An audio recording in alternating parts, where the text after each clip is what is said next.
good evening everyone and welcome back to the Chigwell Construction Stadium. I'm Ollie Audis and I'm joined once again with the brilliant Kate Longhurst. Kate, thank you for joining me up in this gantry for some League Cup action, 2 times now this season. Of course, a disappointing result, 2 points dropped on Sunday. What was your verdict on that game against Leicester? Yeah, there's a lot of positives in the performance. It was certainly one of the better games that they've played so far this season, but I think the way it's going at the moment, it just so happened that they conceded in the last minute, and it's a really disappointing result, but certainly things they can build on. Well, of course, that's why this kind of action in the League Cup, coming away from the league, can really refresh players. I'll just take you through the teams. Of course, West Ham taking on Southampton in the third game of the Women's League Cup. I'll go through the home side first with a 4-4-2. Megan Walsh in goal, of course, with Yu Endo and Verena Hanshaw making the fullbacks. In between them both is Eva Nystrom and Celine Samal. She makes her first start since the 5-1 win against Charlton earlier on this season, the first game in the League Cup. And then, of course, on the wings, Inez Balumu hasn't played since the red card against Chelsea, but she's back in the side, and of course she got an assist for the Leila Wanderers goal to make it 3-1 against Charlton, so she's back in the side, as is Sarah Brazzero Carrera, who of course started both league games or League Cup games so far, and she's making her third start for West Ham. Anna Sasiki and Halle Hussein in midfield. Of course, the latter is making her first start since Charlton in the Cup. So a lot of new starts again for some of the players on the pitch. But 2 players up front that we all know, Rico Ueki and Manuela Parvi. On the bench, of course, Katie O'Hanlon with Una Siren, Anne Matisiak, Shelina Zadorsky, Anouk Denton, Shakira Martinez, who of course got the winner against Brighton in the last game of the League Cup, with Vivian Asayi, Katrina Lee Gorry and Fionn Morgan. As for the away side, coached by James Parker, coming into this game with 3 straight defeats. In a way, West Ham will be hoping that they make it 4 straight defeats in a row. Fran Stenson in goal, Millie Mott, Ashanti Akpan, Amy Goddard, Ellie Brazil, Abby Ferguson, Maria Edwards, Ellie Hack, Atlanta Primus, Isabel Watts and Amy Palmer. And there's the bench for you as well. A very young bench. Of course, this evening, James Parker said going into the game for Southampton that he obviously wanted to play some of the fringe players, if you like. It's a very young bench. What do you know of Southampton so far this season? Yeah, well, they started the season well. I think when you look at some of the results they had, there was a big turnover of players, so I'm not sure whether people thought they would be up and around the top places in the WSL2, but they've seemed to fall off in the last couple of games, so they found it a little bit difficult. But like Simon Parker said, I think this gives them a chance to rotate a few players, maybe a few players trying to grab a spot as well in the club, in the starting 11, and so it'll be a tough test for them tonight, but I don't think they're a team that West Ham can think is going to be an easy win.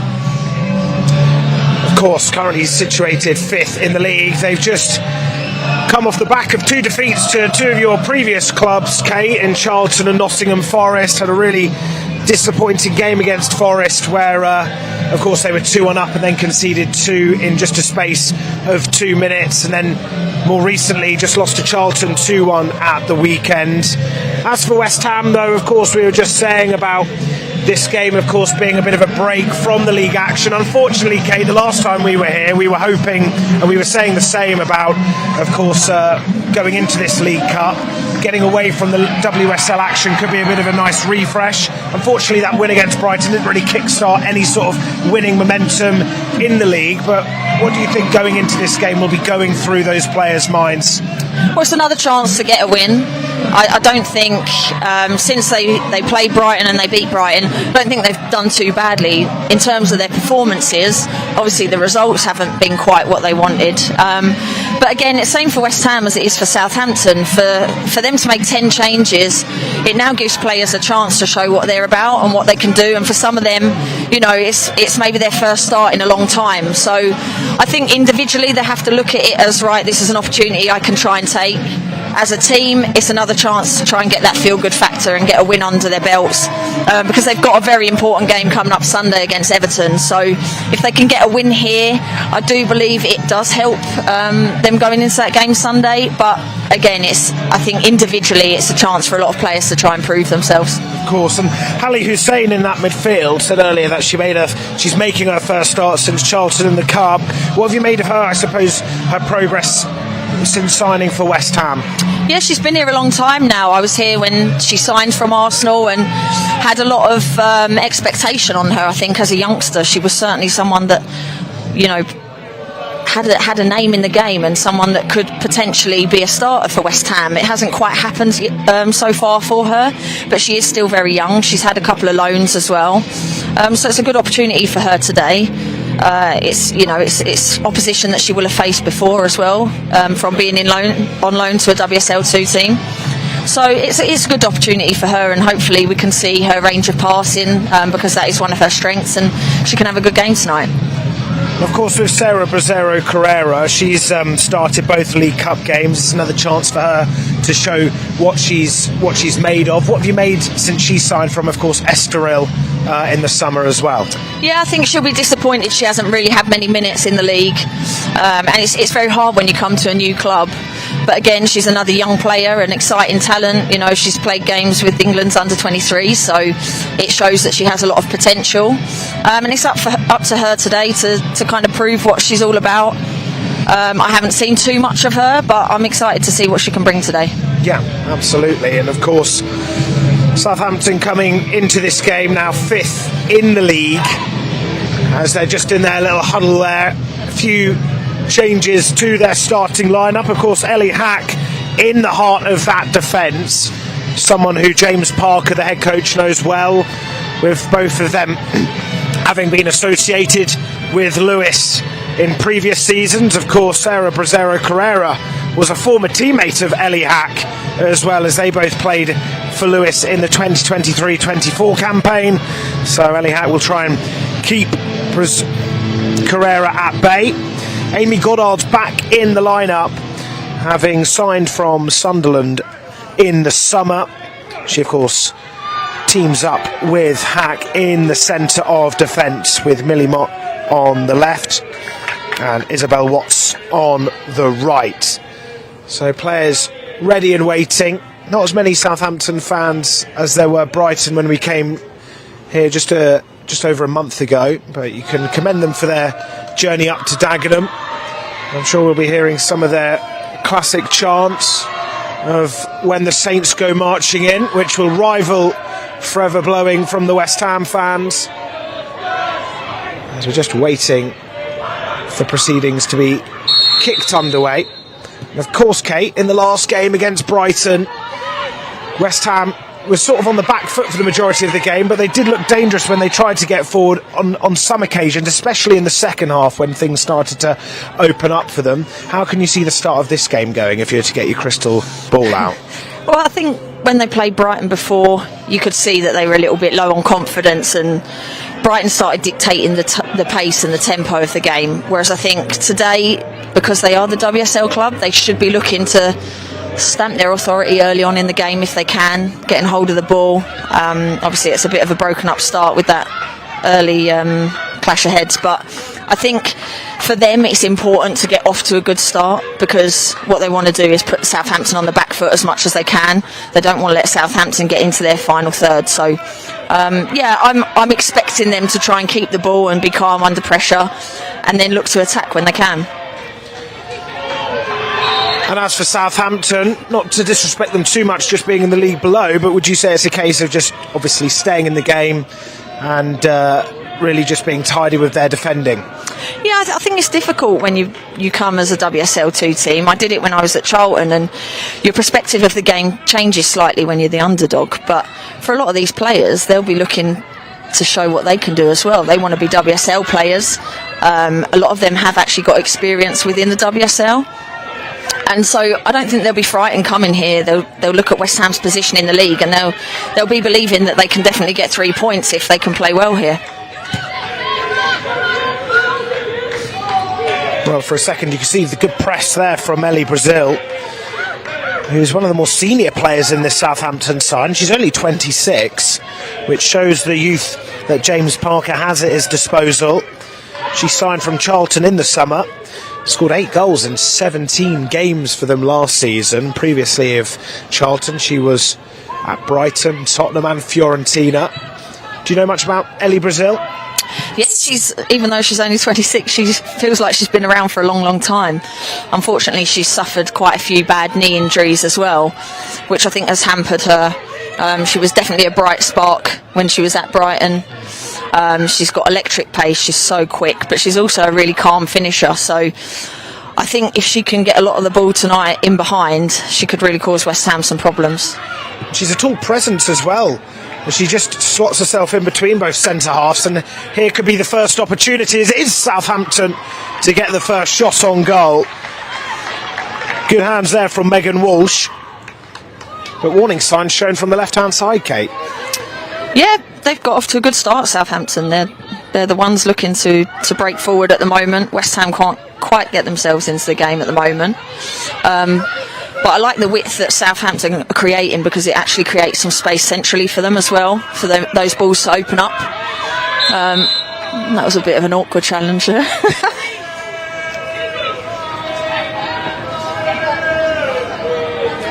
Well, it was Inez Bellamu who was brought down. But just before that, of course, the player to get the strike, Maria Edwards, who, of course, is making her first start for Southampton competitively. So first free kick. Rosera Carrera is calling for it, but Goddard leaps up to get the ball before her. Here's Atlanta Primus, the captain. That's nicely worked, but an important challenge there from Hussein. Nice touch, good pressure from Rosero Carrera. Anna Sasiki is unable to drive forward. And so far, Southampton are enjoying the opening 4 minutes. Yeah, I think they'll be really happy with the way they've started. They're controlling the ball at the moment, controlling the tempo of the game. And when they are losing it, they're getting bodies around the ball really quickly and not allowing West Ham any time to play. Even the pressure there you see on the keeper, it's making it hard. They're making them have to kick the ball first time and not really get the ball under control. So Southampton will be really pleased with this start. Referee just getting in the way, wanting to join in the action, but will be a drop ball for Southampton, of course.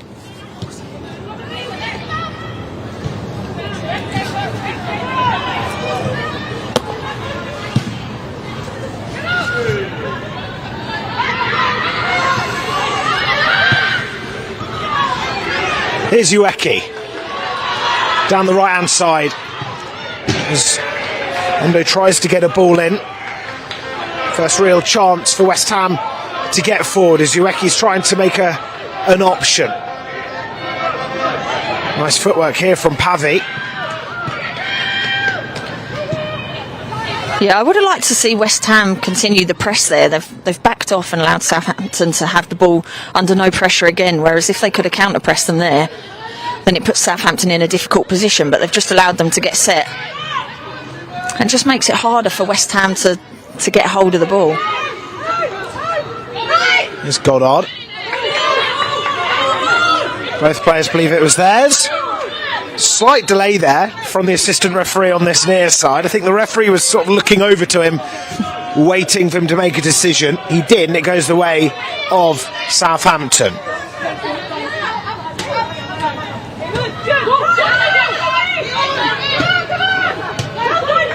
Look at the pressure there from West Ham as they're just closing in down this left-hand side, but they spread it out to Mott. And so far, Southampton starting this game like they're on a level playing field with West Ham.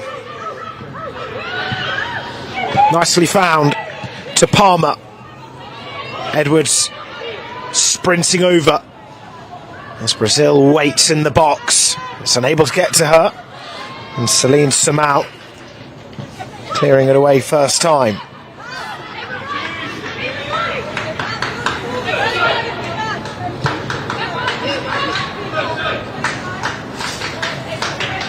course, Celine Samal, another one of the players who's back in the starting lineup. Kate, what have you made of her progress? But actually, there's going to be a chance here. Just as I ask the question, Pavy pulls the trigger. First save we've seen from Fran Stenson. Yeah, it was much better from West Ham there, Pavy picking up the ball. She's one of those players that you want to try and find in a game like this because she can possess something a little bit different to other players. She's very technical, she's got a great strike on her as well, and it's the first time West Ham have really been able to put Southampton under any sort of pressure. Well, she was looking for her first goal since May there against Aston Villa in the WSL. Hack just on this right side of the centre-half position. Southampton favouring that left-hand side. Maria Edwards once again. That's nicely weighted for Mott. Lovely touch to Primus.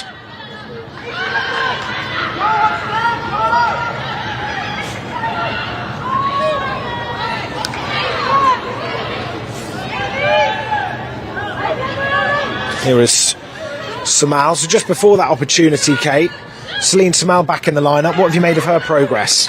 Yeah, again, another youngster, I feel like I keep saying it. I believe she's only 18 years old, so it's great experience for her. Her first time within a women's football setup, getting game time. And these are really important games to build minutes for some of these young players because there's a big step up from playing academy level football and youth football to coming into the women's game, so it's a really good test for her. She's done well so far since she's been in, and it'd be a really good test for her today. Ali Hussein's shot just coming off the advertisement board. That was well worked from West Ham. Good chest down from Ueki on this right hand side. Looks like it's a front two actually of Manuela Pavy and Brasero Carrera with Ueki on the right hand side. Pavy picks it up once again. Hussein waits around the box. Bellamy trying to provide an option deep into the penalty area, unable to be found. Another goal kick for Southampton. Yeah, I think at the moment Southampton's midfield three of Palmer, Primus and Akpan, they're controlling the game at the moment, and West Ham with the two in midfield aren't really getting too close to them. Palmer's picking it up again there, but there's always a space for one of them to get on the ball, and this is where West Ham need to just try and contain them and try and lock off the spaces so they can't get the switch in, because that's when Southampton are looking most dangerous. So far, Amy Palmer's been impressive. She won the championship at Bristol City back in 2023. But she makes her first start of the season this evening.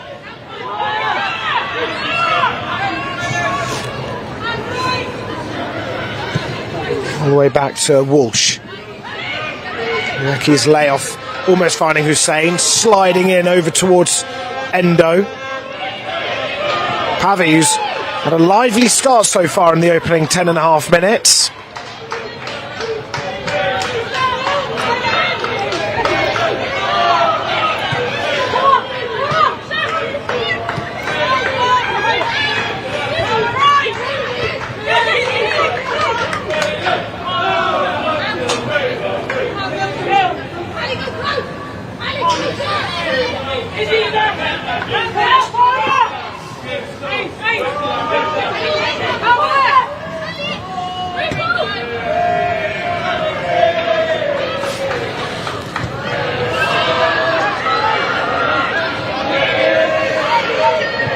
West Ham working out nicely towards this right-hand side, but once again, Kate, you highlighted about the midfield dictating play, and they win it back right there.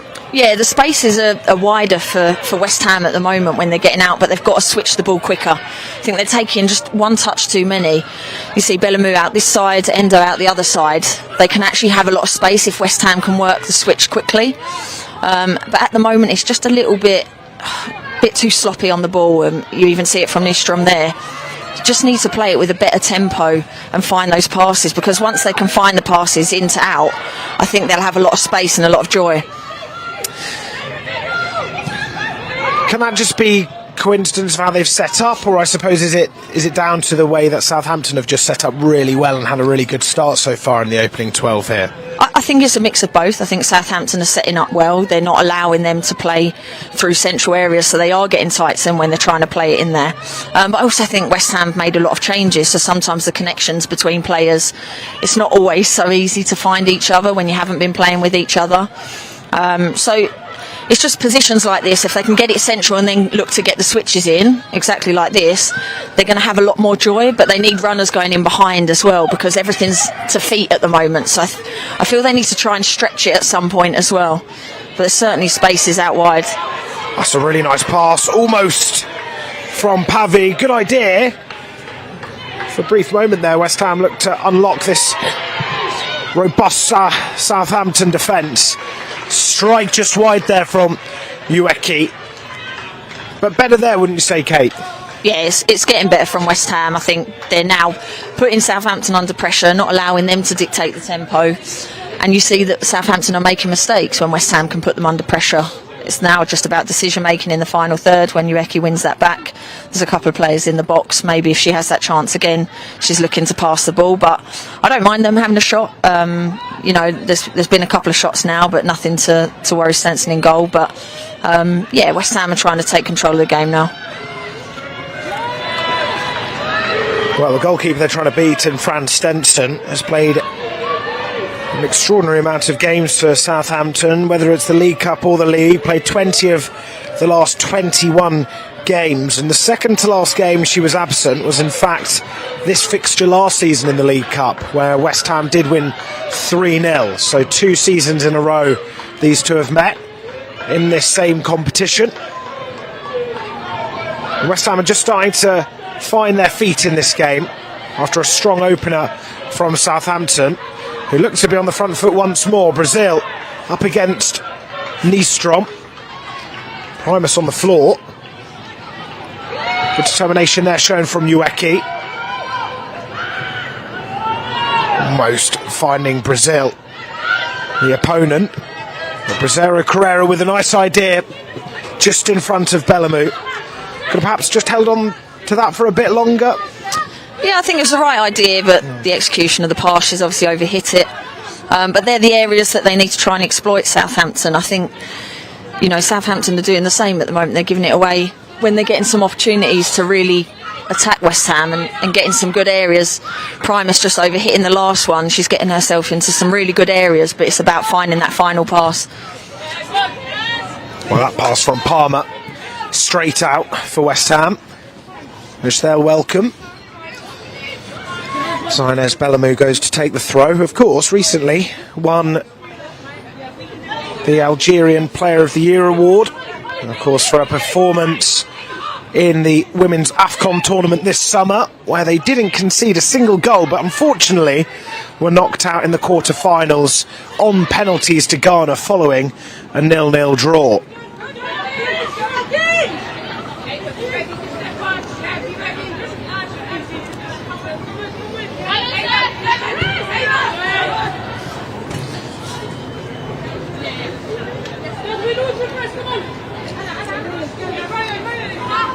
See Nystrom calling for it. Hanshaw looking away down this left-hand side. That's a sloppy throw. And another goal kick for Southampton. Well, of course, 16 minutes gone. West Ham starting to find their way in this game, but still nothing clear-cut of yet. I suppose the closest West Ham have got to goal was that Ueki strike. But would you say they're just starting to look a bit more assured with the defending in midfield, or is it just... Yeah, I think it's just a bit of a scrappy game. Neither team are really taking hold of it at the moment. West Ham are growing into the game, definitely, and Southampton got off to a really good start, but at the moment neither team is really controlling the game. There's a lot of turnovers, a lot of transitions, and that might suit Southampton a little bit more, but also West Ham are quite a transitional team at times as well, so hopefully there'll be a lot of chances opening up for either team. But I don't think either team can say they're really taking control of the game right now. Here's Palmer, Primus, almost aiming towards the referee. But this is a good move from Southampton, but that's a good challenge. And a necessary one, as Nystrom tries to clear her lines. It's clipped nicely towards Bracero Carrera. And Bellamy will find it. That's a nice pass. Tricky feet. Forced back. This is a good move from West Ham. His bodies are back for Southampton, but it's lifted up towards Ueki. Endo will have a go. And it's a save from Stenson. Down this left-hand side, Kate, best move we've seen from West Ham all game. Yeah, much better. There was a lot of quality in that move. I think that's what West Ham can look to do, exploiting the spaces down the channels once Southampton have got dragged out. They need to move the ball quickly, which they did, and it's a great cross, and they're unlucky not to get anything on the end of it.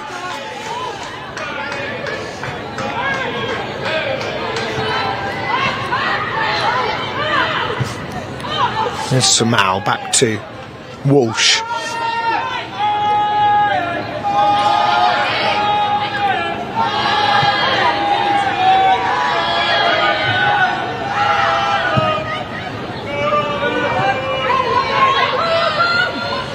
Pavi will chase. You can see Bellamy just calling the midfielders to come further up the field. Is that something that you feel is necessary when the goalkeeper Stenson has the ball?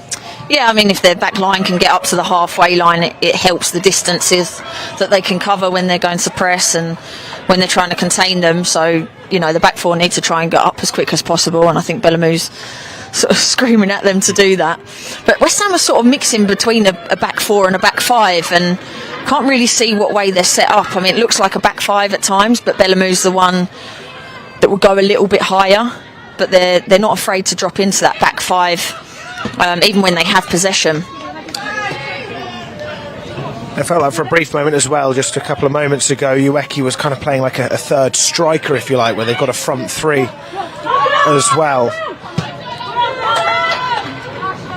So that's good tactical fluidity shown from Rhian Skinner there. We'll see if it works. At the moment, it's not quite working, but there's been moments, of course. Ueki's a player I actually quite like to see central. I think her hold-up play is exceptional. She probably needs to contribute to a few more goals, I think, if she wants to take her game to the next level. But she's a fantastic player to watch. But they need to try and find ways of getting her into the game and get her on the ball a little bit more. Bellamy's definitely getting a little bit more of the ball out this side at the moment.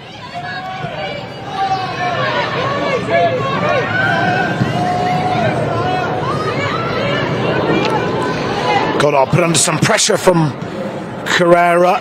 Stenson with a first-time clearance forward. Now Ueki holding it up, finding Endo.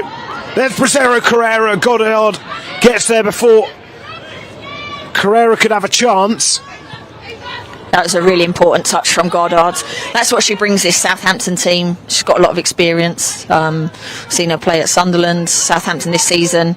Of course, her height is helpful at both ends because she's always a threat at set pieces as well. But that was a really important touch there. Of course, she scored on her debut for Southampton in a 4-0 win against Ipswich at the beginning of the season. Previously at Yeovil before her time at Sunderland as well.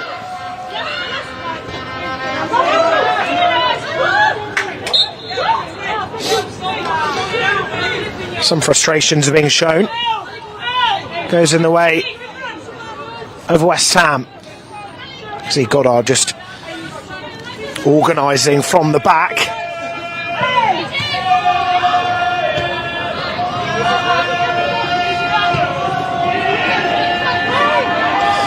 Here's Samau. Heavy touch. Endo works that really well. Ueki stays over on that right hand side, but just a pass that lacks quality there from Pavi. Just over hit.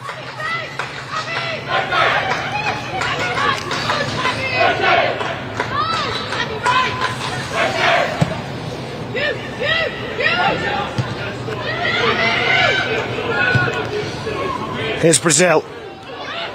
Flag's now risen. Did just have to duck over the gantry to see if the assistant referee thought that was offside.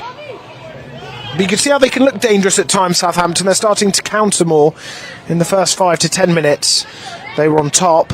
But now it's certainly more of a counter style we're seeing, would you say? Yeah, well, West Ham are getting a little bit higher up the pitch, so actually this might suit Ellie Brazil a little bit more with that space in behind.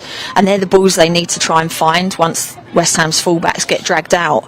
That ball down the channel, the West Ham centre-backs aren't dealing with it at the moment. So I think there's a lot of space and opportunities for Southampton to find them passes if they can get the timings of the run right. And they might be able to hurt West Ham in those areas. Switched over from Sissiki, attempted to, just over Endo. Another chance for Mott on that far side.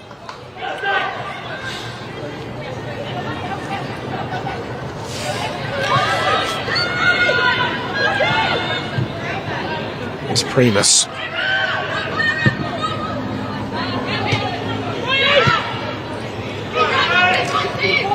Palmer. Over towards this right-hand side. That's good play there from Bellamou, just putting her body around the ball and shielding it away from her opponent in Abby Ferguson. Well, over the halfway point of this first 45. Nothing really to shout about as of yet.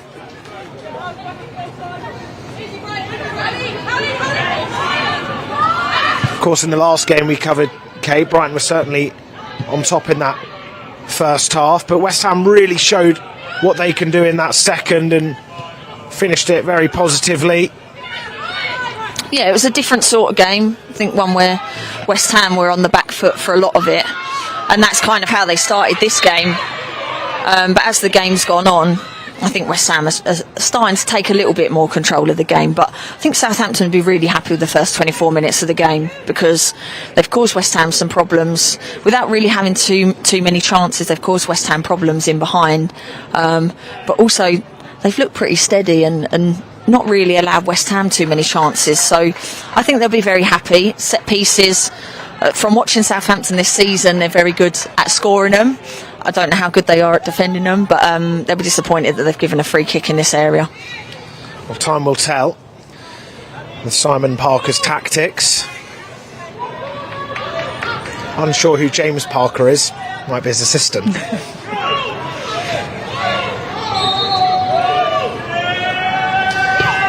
It's a low ball played in. Looked dangerous as it went towards Manuela Pavi, but her touch couldn't keep it down. And Endo sprinting to get there before Ferguson could. And West Ham will just have to reset things with Megan Walsh.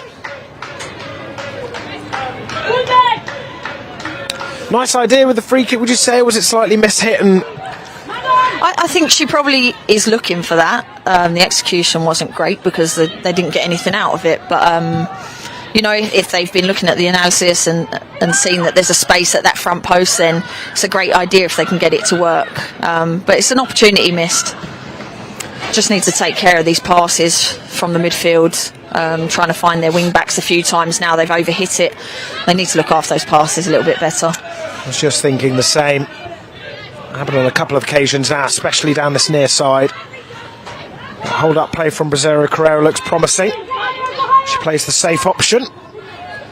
Here's Samal. Chance to try and charge forwards for West Ham. That's a lovely play from Ueki, but Hack was there. Pass out to Primus is a good one. Couldn't keep it down. Back to Samal. Yeah, Samal's tried to play that pass 3 or 4 times now, and I think she can just overhit it slightly so she misses out the back line of Southampton. West Ham might get a little bit more joy.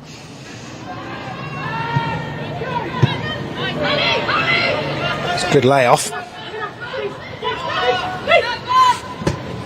His hand short. To hear the frustration from Bellamou.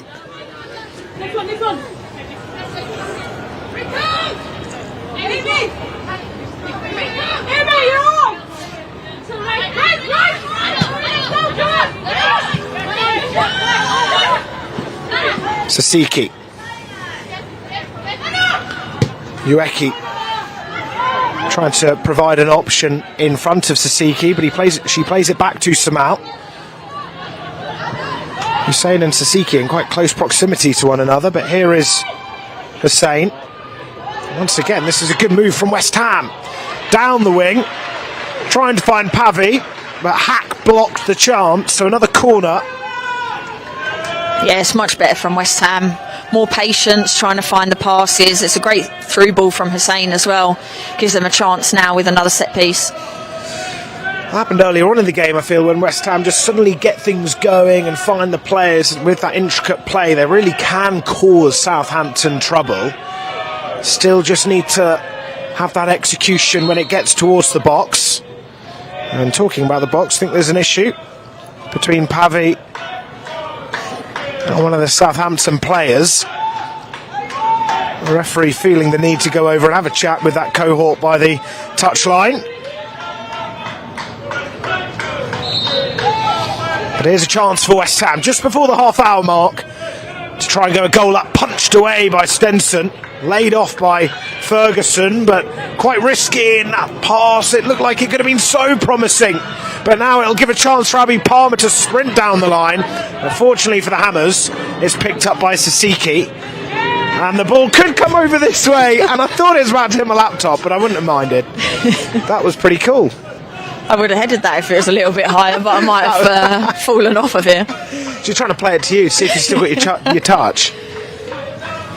She would have been disappointed. Rather you than me, I would have been embarrassed.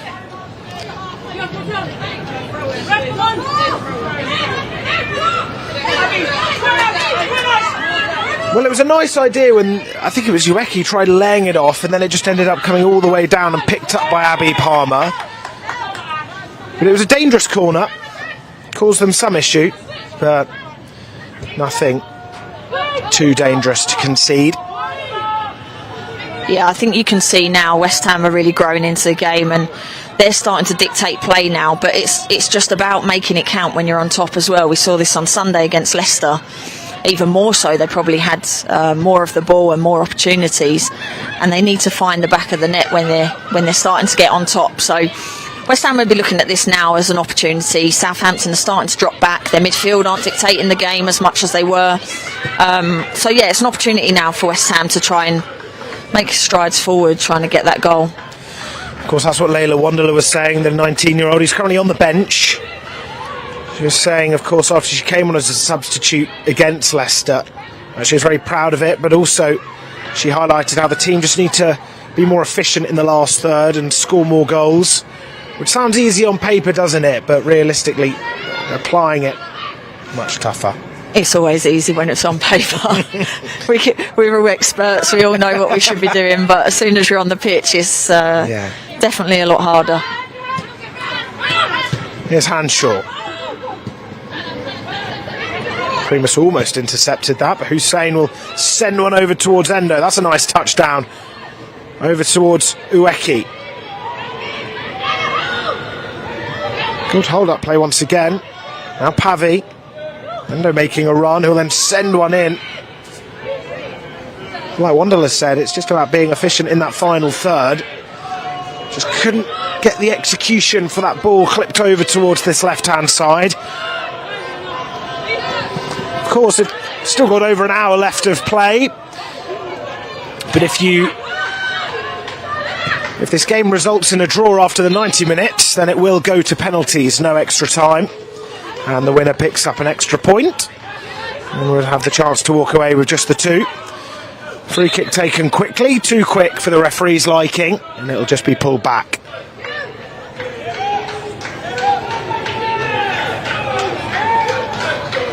I think the ref just wanted to make the use of her spray, didn't she? She didn't want a quick one. Get it out, yeah. Wants to use all the equipment she's got. It'll be VAR next. And I know you've said a few things lately about how you want to see it. No, the I opposite. definitely don't. The opposite. No, I'm with you on that one. Yeah, I think if we start getting VAR in the women's game, totally agree. Oh, it just slows things down. And I think as a fan as well, when you're watching the games, don't get me wrong, we want as many right decisions as we can, but I think it just causes more controversy than when we don't have it. So yeah, I'm certainly putting my name on the list of not wanting it.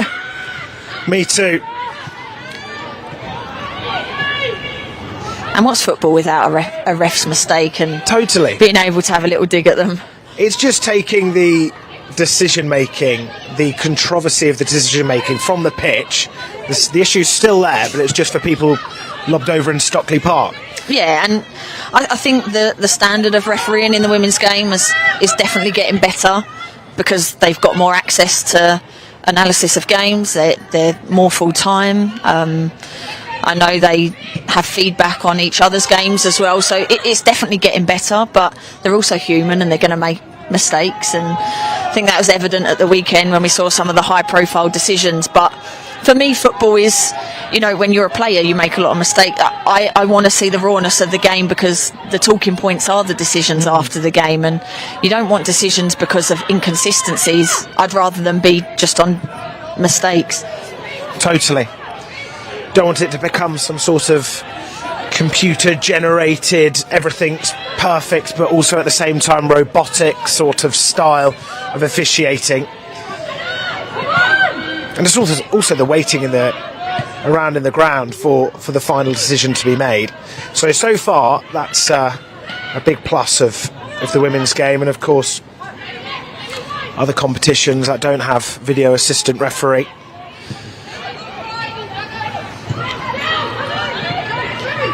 Well, the video assistant referee wouldn't have to do much so far in today's game. Still goalless, with Southampton having started well.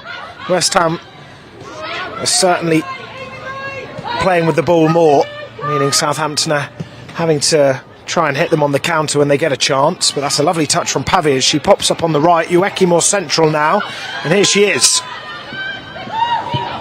Just taking her time, but finding a nice pass to Bellamu. Bracero Carrera, good touch. Bellamu's still around her, but she just runs into trouble, and her teammate Bracero Carrera will try and win it back.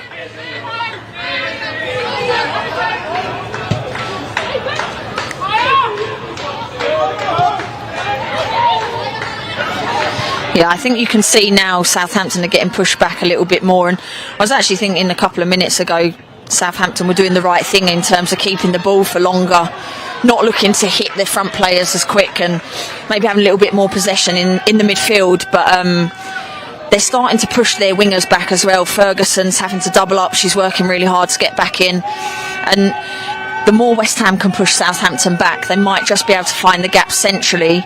And that's where they can try and find some passes, some through balls, and then make the most out of their set pieces as well.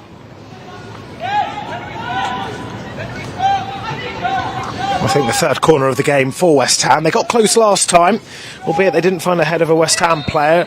Fran Stenson, the Southampton goalkeeper, came off the line to punch it away. She stays on her line this time. It goes through the cluster of players as Bellamu will pick it up. Still plenty to aim for in the box, but Primus is the one that heads it away towards Ferguson. It'll be chased down by Hussein. Bellamu swinging one in. That's a good ball, and the first real save we've seen. Stenson tipping it over the crossbar. Yeah, well, somehow Nystrom's found herself staying in the box after the set piece, so she's a great target to have in there with her height, and it's a good header and it's a great save from Stenson as well. It's more like West Ham trying to get those balls in the box early, especially if they've got bodies in the box, and Southampton just can't deal with them all the time.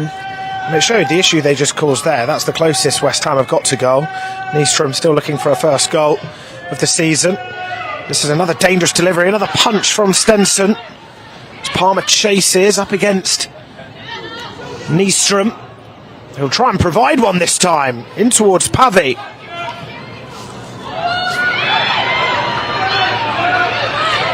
And then back in the grasp of Stenson. They do have a chance now to counter around Henshaw. Endo having to keep tabs on Edwards as the ball finds its way into the ground.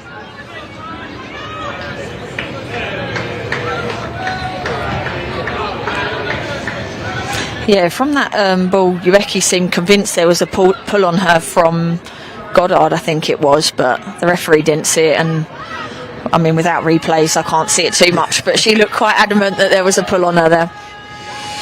Well, I guess that could be a discussion for fans at half-time, as it's sent over towards this right. Bellamy.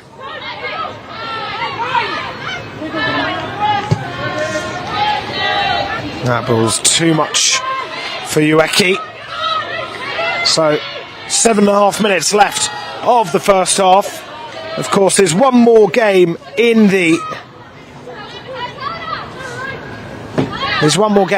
League Cup group stage game, and that, of course, is against Portsmouth. Portsmouth away for West Ham. And that's on Sunday, the 23rd of November. Of course, if West Ham win today, their place in the next round is pretty much all but guaranteed. Of course, they beat Brighton, who are realistically the challenging team for West Ham, both being WSL teams. But if they get the win here, it'll really put them in good stead to progress through to the quarters. Of course, West Ham's best finish in this competition was in the semi-finals, and that, of course, was last season, where they lost to Chelsea 2-0.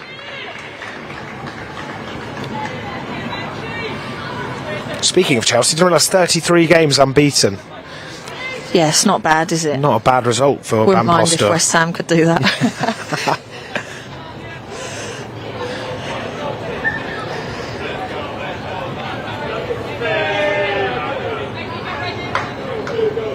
Here's some of the Southampton fans over in that left corner. Came in the vicinity of Brazero Carrera. Pavi with her hands on her head. Frustrated she wasn't able to make something happen there. But West Ham firmly have the ball. Potentially not for long, though, as it's overhit towards Bellamy.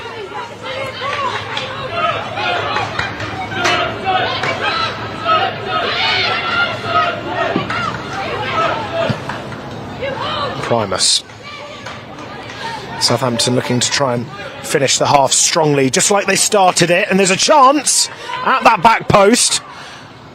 Ferguson just heading it off target. It was a bit of a half chance, wasn't it, Kate? Yes, better from Southampton again. They're trying to get a lot of bodies forward. That's one thing that's really pleasing, is they're getting a lot of bodies in and around the box. It was a difficult header for Ferguson at the back post, but they can take confidence from that, because it's the first time really they've got themselves forward in the last few minutes. Goddard nodding it forwards. Here's Bellamy. Held up by Henshaw. Now Nystrom.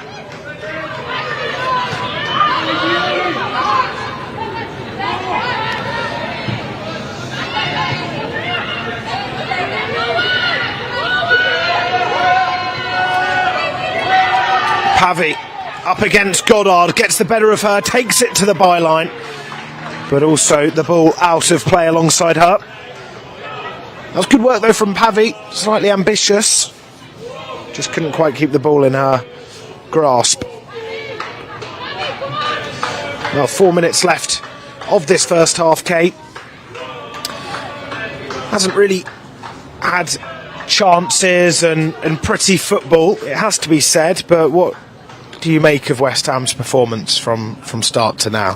Yeah, I think it can be expected when there's so many changes, and you know you're playing players that for some of them haven't played for a long time. But I think what they will be pleased with is they didn't get off to the best start. Not that it was awful, but they weren't the team in the ascendancy. Whereas I think if you look at the half as a whole, they're the team that are looking more threatening. They're the team that are more on the front foot, and I think that, you know, with Southampton, the way they started, they've taken a little bit of the buzz out of their game as well. So I don't think either manager will be disappointed in their first half. Of course, for spectators, it's not been the most entertaining game, but it's been good to see how they're both matching up against each other. So I think it gives us a lot of hope for the second half that maybe more chances can be created.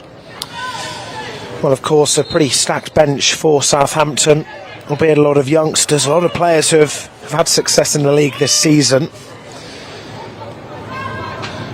And some strong players on the bench, of course, as you'd expect for Skinner's side. Unable to make anything happen from that free kick. And straight back in Southampton territory.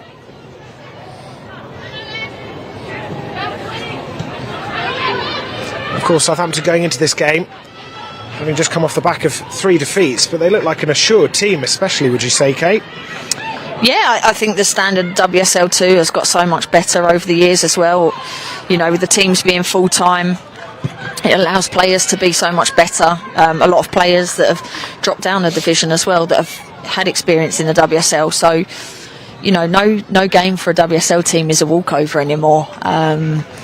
And I think Southampton can be pleased with the way that they've played. They have been playing well all season. But also a lot of the players playing now are trying to stake a claim as well. So it's a good experience for them to play against a team that's a league up. And they're certainly not looking like the WSL2 team at the moment. There's not a huge difference between the two teams at the moment. Picked up by Cheeky.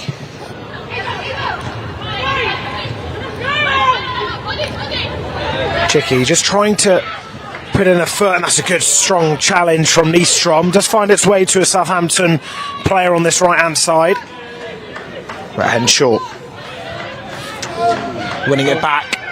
Not for long though. Here's a chance for Palmer as it's pushed away from Walsh. What a time to score that would have been for Southampton.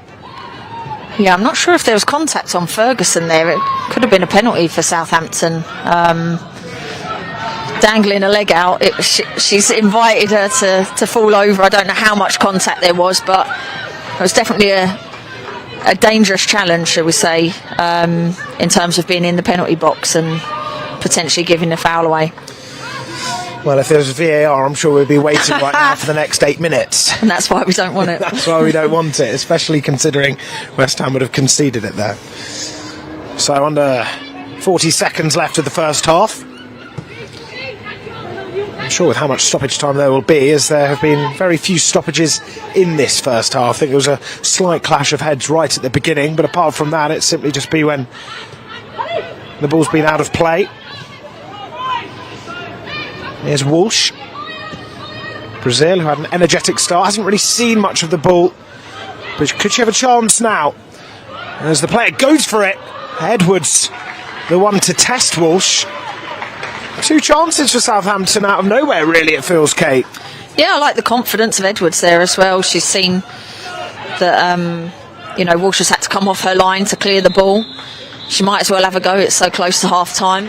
It would have been a good way to end the half. Well, it ends 0-0 at the break. We'll be back in just under 15 minutes' time for the start of the second half. A strong performance from Southampton. We know West Ham can do better, though, and we're looking forward to what may unfold in the second 45. We'll be back in just under 15 minutes' time. 0-0 at the break.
Could be Clara Bourne coming on, but I can't really tell.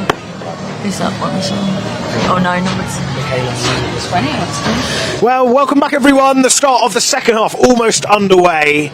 Here with me, Ollie Ordis and Kate Longhurst. 0-0 at the break, but there are going to be some substitutions coming on from Southampton and West Ham, it appears. Southampton with 3 by the looks of it, and West Ham with 2. So some changes to try and make this game a little bit more exciting than what we saw in the first half. But one of the players that definitely is coming on is Vivian Asayi. She replaces Rico Uweki.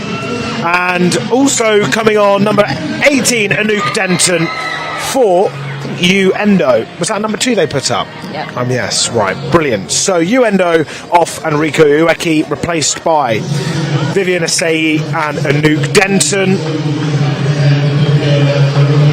So Michaela McAloney is coming on, the number 10 for Southampton, signed from Hibernian in the summer, and her only goal for Southampton has been in this competition. That was in the 1-0 win against Portsmouth.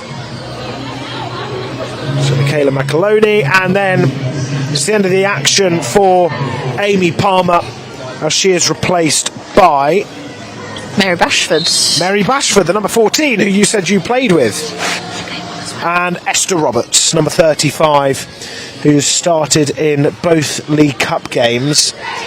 Had very little time in the league in terms of game time, but she's now going to play the remainder of the game and try and make something happen for Southampton. Of course, we started off the first half, Kate, with Southampton enjoying the ball more than what we saw for the rest of it. Time will tell if that's going to be a repeat in this second half. Of course, it was a bit of a scrappy first half. What do you think can happen in this second? Usually when you've played and perhaps it's been a scrappy first half, how do you find the game may go in that second period? A lot of the time it's been scrappy again in the second half. No, both teams will be hoping to settle quickly, I think. I think Southampton will be the happier team going in at half-time, being in the game at 0-0 and now bringing on some fresh players as well and players that have been starting for them. But yeah, for West Ham as well, they'll want to be taking control of the game, and they've brought on two experienced players in Denton and Asai as well. So yeah, both teams I think will want to stamp their mark early on if they can. Of course, Denton down in that right back position, of course, coming on and making our 10th appearance of the season. As for Vivian Asai, she's got the highest amount of minutes for West Ham out of any player, and she, just like Anouk Denton, makes her 10th appearance of the season as well. So Southampton enjoying the first spell of the game in their final third. A sloppy pass cleared away by Samal, picked up by Ashanti Akpan. Of course, Mary Bashford came on. Used to play with her at Charlton. What did you make of her, the 21-year-old? Yeah, really good young player. She started well at Southampton.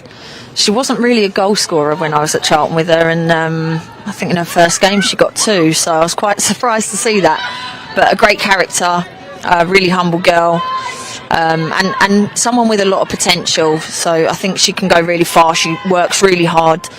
She breaks up play really well, but she also likes to get forward, and she's composed on the ball. So it's been really good to see her, the way she's progressed so far. Because I saw her when she first played, I think when she was like 16. So yeah, it's good to see her grow into the player that she can be. Yeah, just 21 years of age, 3 goals in 8 games this season.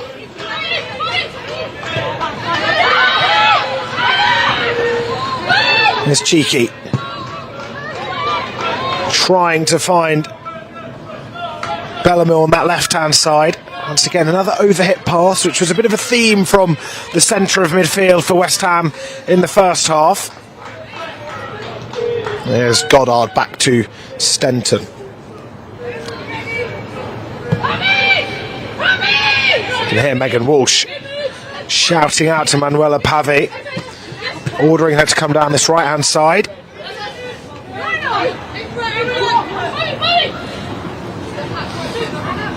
Say trying to make a run down that right-hand side, and here is the substitute looking to try and penetrate Southampton now as she goes for the assist, but it's overhit and over the intended targets.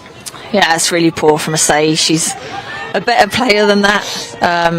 I think she was too tight to have a shot, and she was trying to force a pass across, but she's almost got caught in 2 minds there and overhit the pass. Well, one back from Ashanti Akpan. Good tenacity shown from Southampton, but Nystrom too strong for them. Asai, look at the pace, beating Goddard and getting the ball before her. Rosero Carrera is an option in the box, so is Pavey. It's going to go across the face and back into the gloves of Stenson. Asai, she's been troublesome down the flank so far in the opening 3 minutes. Yeah, she's shown what she's all about there. I think it's a completely different challenge for Southampton now. They didn't have anyone really stretching in behind with a lot of pace, and you can see her intention as soon as she's come on down both sides as well. So their back four might get a little bit worried by that, and they might start dropping off. So if that happens, then it's up to players like Pavey to get on the ball in those areas outside the box to then look to play balls through. Of course, Vivian Asai, most amount of minutes for West Ham, only 1 goal this season. What have you made of her campaign so far, Kate? A bit hit and miss, if I'm honest. I've played with Vivi, I say, quite a lot, and she was always a threat whenever she played with us. But again, as I said with Ueki, sometimes the goals are not quite as many as you want from a forward player, but she's always going to be a threat. She's always a nuisance. She's quick, she's strong, she's direct, she wins a lot of free kicks, and she's a really funny character to have in the team as well. But I like her directness. I think she can hold on to the ball really well. But yeah, I think now Southampton, she gives a completely different option for them now, in terms of what they have to deal with, and I think she could be, the difference maker in this game because of her directness and how good she can be. Goddard just trying to shift the ball away from Pavi. Stenson right back out to Mott. Denton keeping it in, up against Mott, and beats her. Good work here from the substitute, across the face. Agonisingly close, just begging for a tap in. That was really good work from the substitute, wasn't it? Yeah, really good, and that's what Anouk Denson can bring you. That's where you want her. You want her using her pace, using her ability to drive at players, and then just putting a ball across the box. And how no one's got a touch on that, I don't know. But the two subs have arguably been the most dangerous players in the game, and they've only been on for 5 minutes. So this link up on the right hand side could be really devastating for West Ham.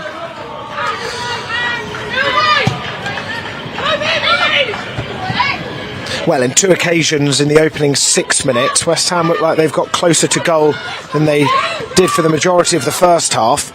They did have one chance where I think it was Nystrom who headed it and it was tipped over the bar from Stenson.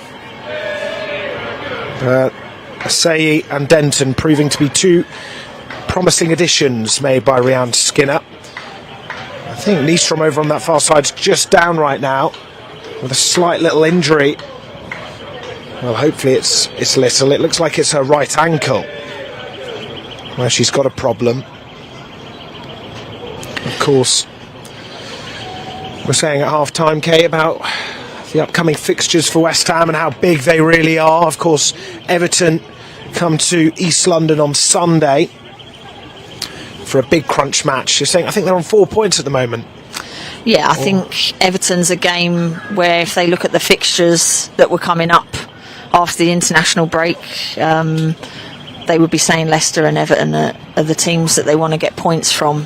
And it gives them an opportunity to do that. I think that's probably why Rhiannon has made so many changes, not only just for minutes for players that haven't been playing, but I think also protecting the players that she probably wants to play on Sunday. It's a huge game.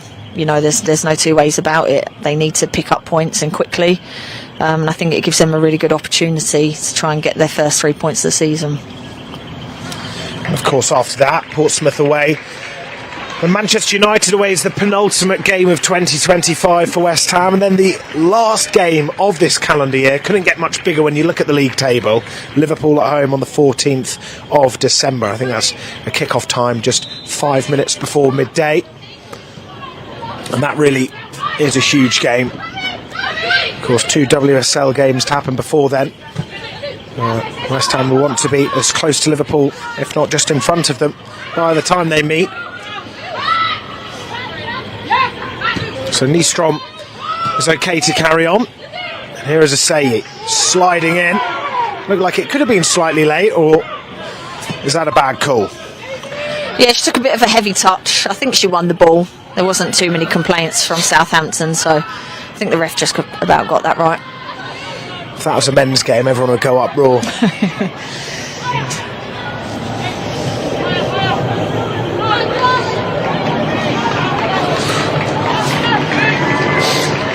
So Nystrom back on the pitch.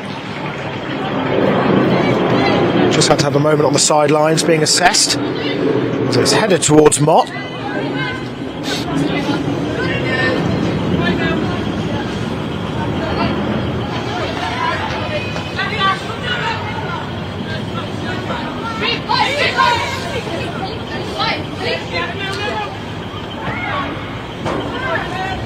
Denton just didn't really appreciate not being able to find a Say there.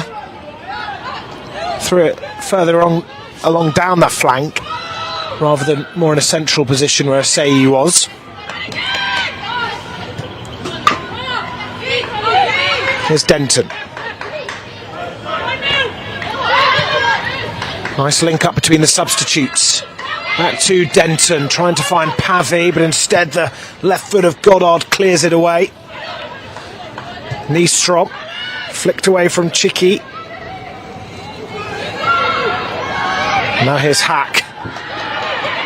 Put under some trouble there from Asai, and West Ham are really putting pressure on Southampton and forcing them to just clear it out.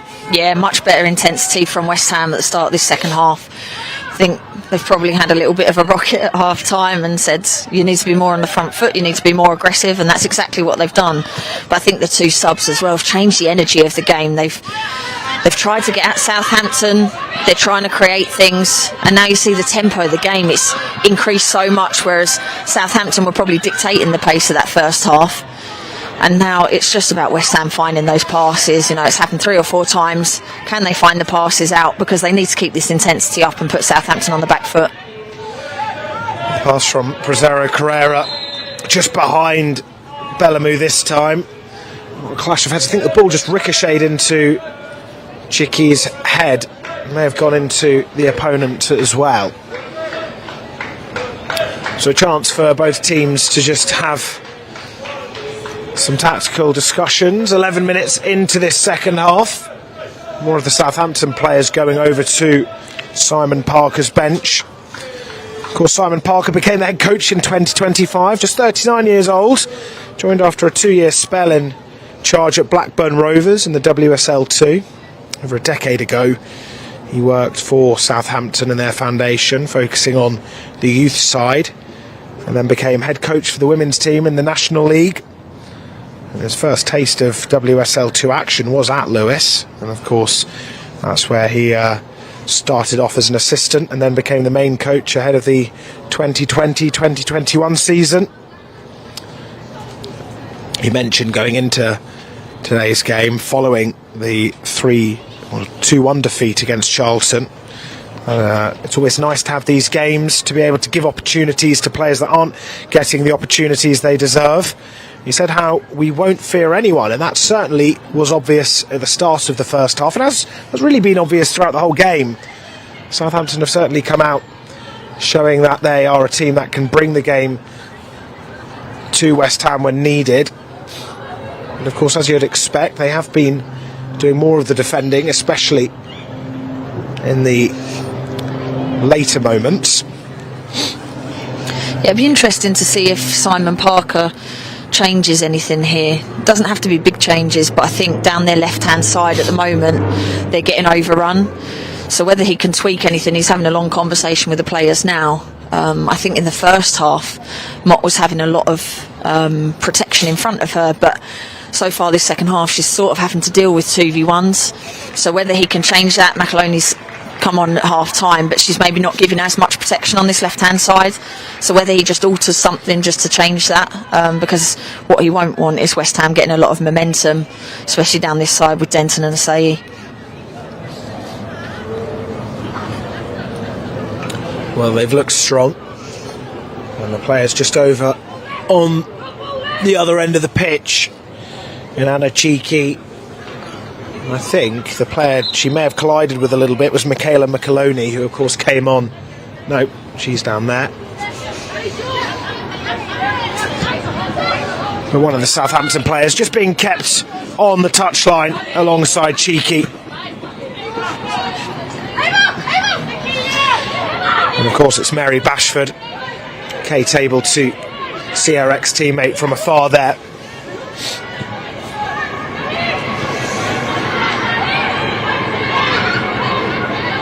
Brazero Carrera. Bellamy just losing out.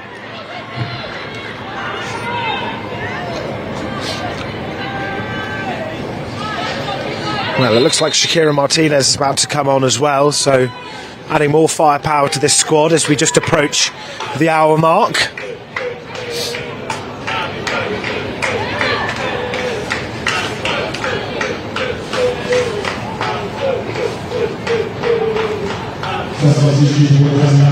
And the player coming off, even Eastrom. So that is a tactical switch from Rianne Skinner. There's a centre half coming off for Shakira Martinez. What do you make of that, Kate? Well, Nystrom looked like she may have picked up an injury. She is limping a little bit, and we obviously saw her go down a little bit earlier. But it wasn't the type of sub that I thought we would see. But, you know, Rianne Skinner must be sensing that there's an opportunity for West Ham here to take, and she's made an attacking change. So I don't mind that at all. It'll be more of a solid back four now. We said about how they were sort of switching between a back four and a back five. It was hard to tell at times. So yeah, I think there'll be more of a settled back four now, and it gives them a central target to aim for now as well. And Shakira Martinez will definitely be looking to add to her goal tally. I think from the weekend she hasn't scored many goals this season, so it gives her an opportunity now to hopefully get on the score sheet. Of course, she scored her first WSL goal of the campaign against Leicester. Got the goal and assist against Brighton. So she really won it for West Ham in the last game. And she's been brought on to hopefully do the same. Ms. Brazero Carrera hasn't got many of her passes completely correct this game. But she manages to pick out Bellamy, who has to sprint towards the byline, who keeps it in. Pavey with a chance. And I think the final touch came off a Southampton player, so it will be the first corner of the second half, and it goes the way of the home side. Really good defending. I mean, that ball was inviting Pavey just to get ahead of, and she got up really well considering her size. But it was fantastic defending to get there first and not allow her to get the header off. I think it was Goddard. Well, it will be a Sayi with the responsibility to send in this corner. Denton, the furthest back. With a Sayi with a clever corner. It looked clever, but then when it ended in the side netting, it was more unfortunate. A wasted opportunity there. Yeah, I think West Ham have started really well this second half, though. Certainly more what Rianne Skinner will be looking for from this West Ham performance. They're on the front foot, they're looking more dangerous. But again, it's when you get into those areas and get in set pieces, you want to make the most of it while you're on top. And at the moment, it's still 0-0. So West Ham will be looking to see if they can get a goal. Southampton are still well within the game. It only takes one opportunity for them or one mistake from West Ham and they can be in front. So I think while West Ham are on top, they really want to make it count.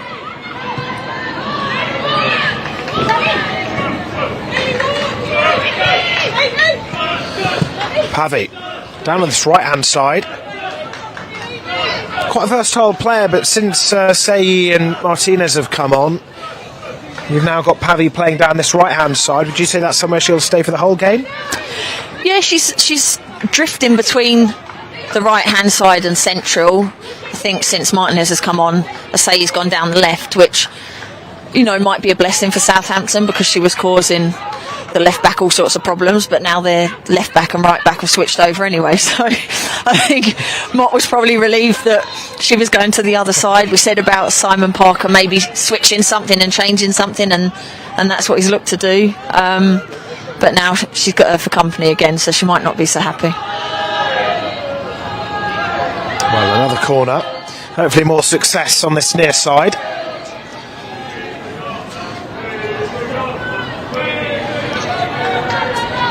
A lot of claret and blue shirts towards that far post, with Hussein just outside the penalty area.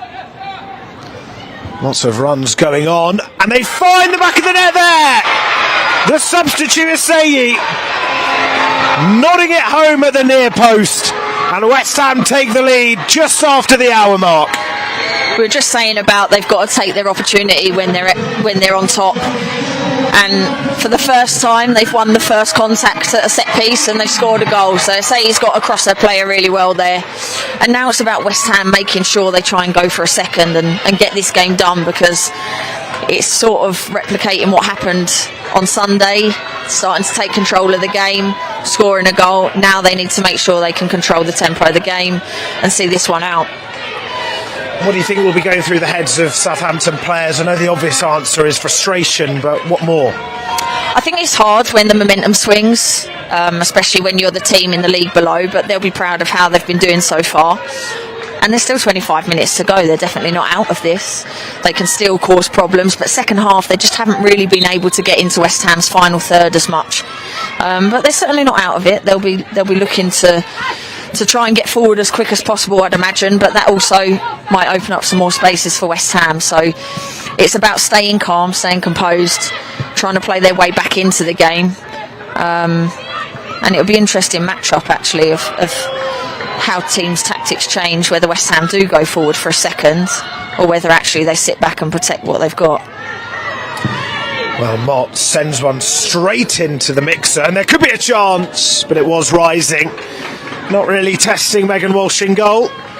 Really good response, though. Really good response from Southampton. That's what you want. As soon as you've gone 1-0 down, you're looking to react as quick as you can, and you know they're showing that they've still got fight in them, so that's a positive.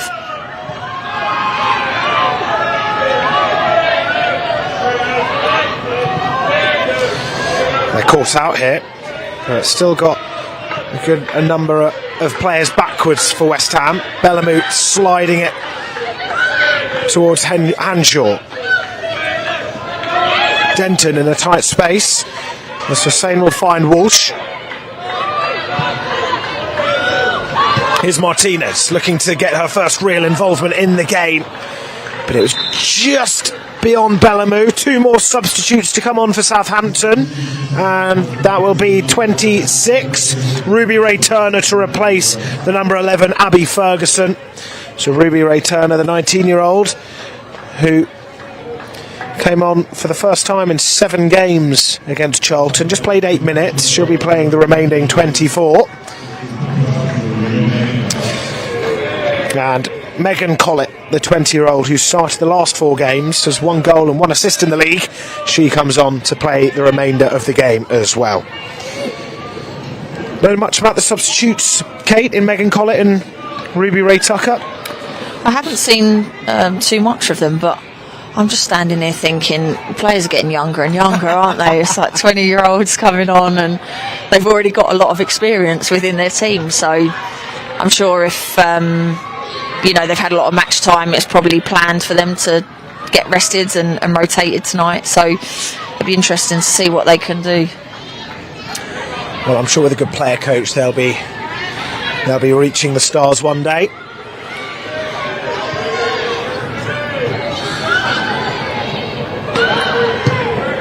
Swung in once again.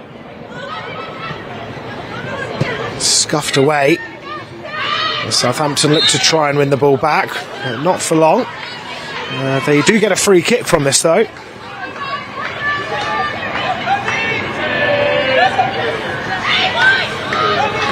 It's Mary Bashford who'll take this free kick. Mock just outside the centre circle, but there's a vertical line, as you can see. Bashford doesn't use the line and instead fires it in line with that post. Yeah, I'd be disappointed from a Southampton perspective there. They've had a first chance to really threaten West Ham and put in a dangerous ball, and that free kick was never really on. So it's been a really good response, like I said before, from Southampton since they've gone a goal down. But they've got to make the most of set pieces, I think, because they're not creating too many chances right now. So it's about trying to take those opportunities when they get them. Martinez looking to wriggle it through Goddard, and Mott will lay it back.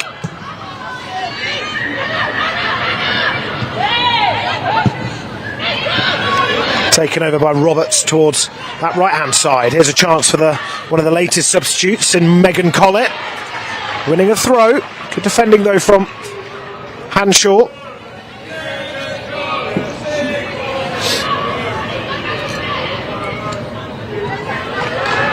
Corner kick, Southampton.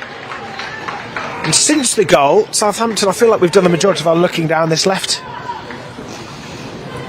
They've enjoyed more of the ball than what we saw before. And I suppose you may expect that when a team goes 1-0 down, they've got to show a response really straight away to try and set a tone for the remainder of the game and to not concede a second. Yeah, and that's exactly what they've done.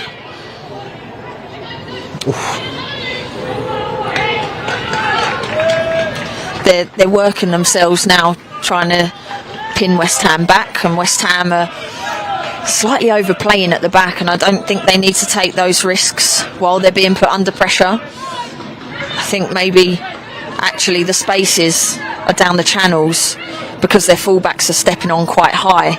If they can find those balls down the channels and make their centre-backs work, they might get a bit of success.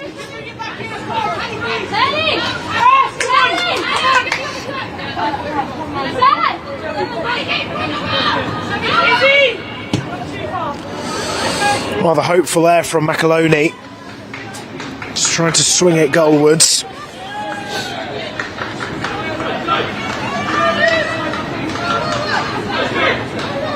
So 20 minutes left.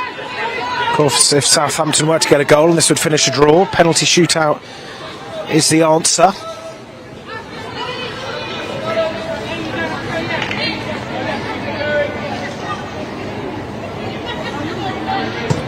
As Walsh fires it over towards Asseyi.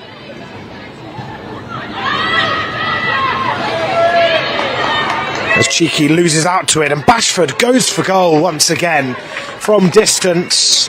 They're firing it off target. What do you make of that move, Anna? Cheeky just been caught out there from your ex-teammate. Yeah, they're not allowing West Ham any time on the ball at the moment, and West Ham are finding it difficult to play the passes forward and not getting caught on the ball.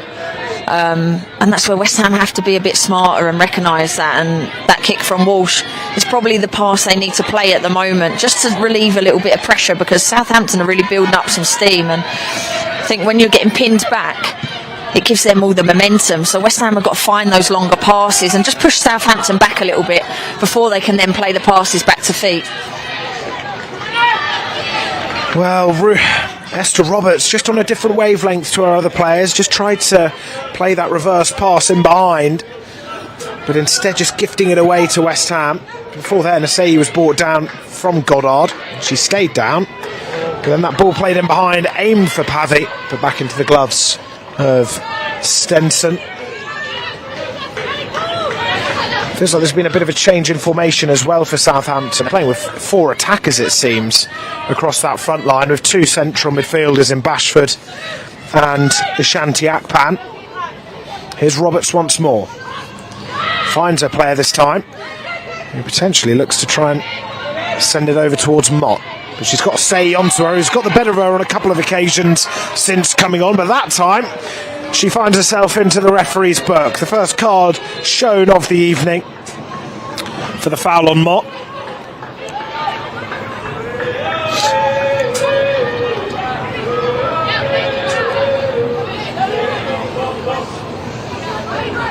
Well, Bashford, I don't think she's going to go for goal this time.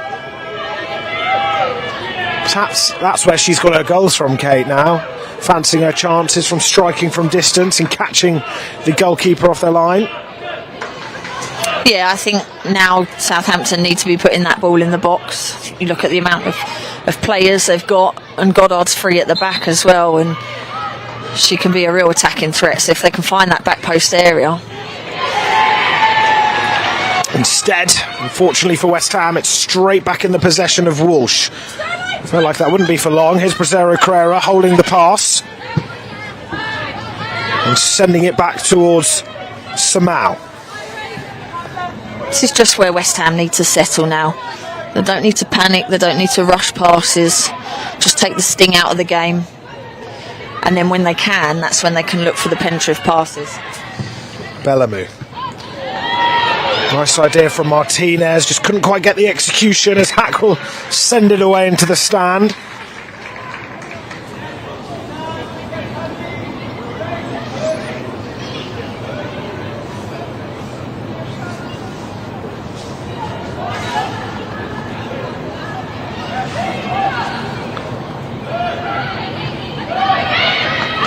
Say, you could see she was trying to tee up a strike from that tight angle outside the area.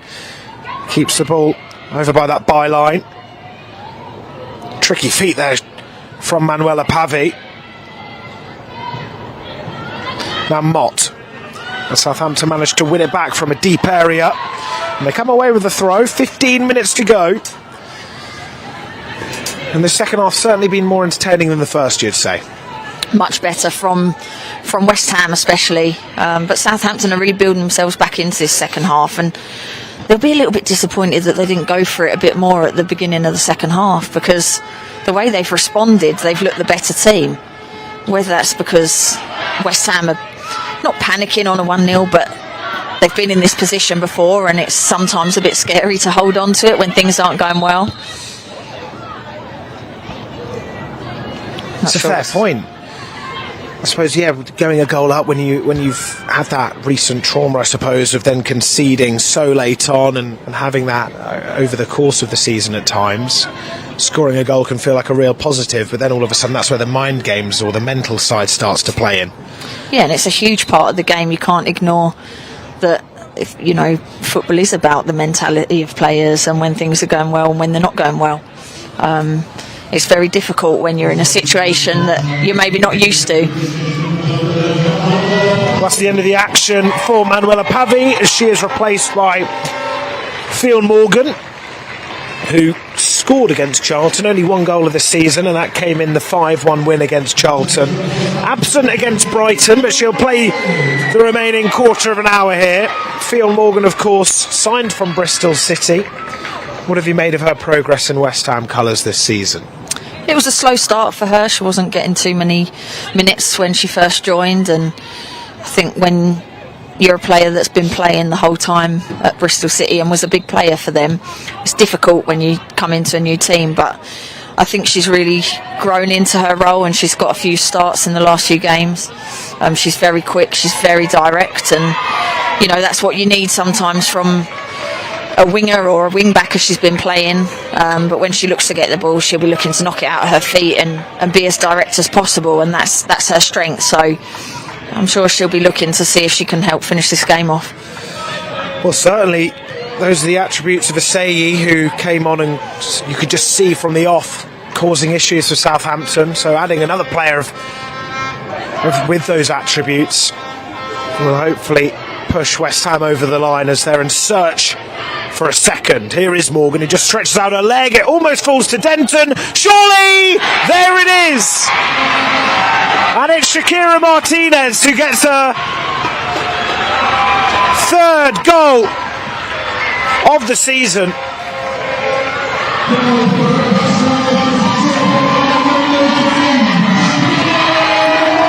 Well, we said about how important it is to try and score a second goal, and it's actually come against the run of play, so West Ham worked that really well, and it's a fantastic finish. Southampton, I think, will be a bit disappointed with the way they've defended that, because no one reacted to the second ball.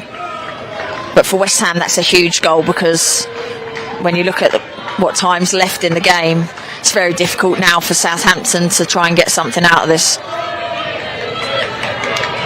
Well, that's a really needed goal for West Ham. In fact, it's fourth goal, third goal in the League Cup. 4 goals all round now for Shakira Martinez, who had such a strong second half of the campaign last year after signing from Freiburg. And you feel like this is just when you start to see the quality from the team in the league above.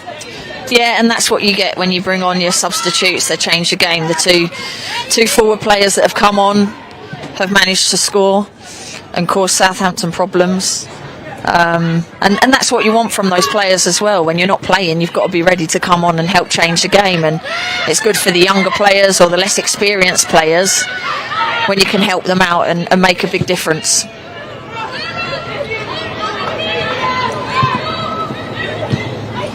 Say trying to showboat, and Southampton going away with the ball.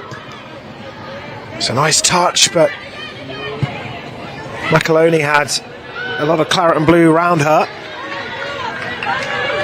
Of course, Rhiannon Skinner, any coach wants to win with the team that they field on the pitch. West Ham have started to show their quality, especially with the first team players coming on, as you'd expect from the bench. Is that something that could ever be of concern for the head coach? I think you have to look at the game as a whole and see what opposition you're facing as well. But there's no one's done themselves any harm tonight. I think the team, especially in the second half, have responded really well, and it's a great opportunity for some of them, and they're taking it. And we saw that against Brighton as well. And there was a couple of changes from that game. But I think Rhiannon Skinner will already have in her mind what she's thinking of for Sunday. We said about resting players before, but sometimes actually you need to see what's happening in the game and what tweaks you need to make. And so far, so good, because the subs that she's made have really made an impact in this game. Two strikers, Asai and Shakira Martinez. And Southampton fans singing how they're going to score 3 and hopefully win 3-2. About 10 fans, I think, maybe 20 over in that far corner. Of course, Celine Samal just down at the moment, and I think that'll be the end of the action for Celine Samal as she comes off. The 18-year-old, such a young talent.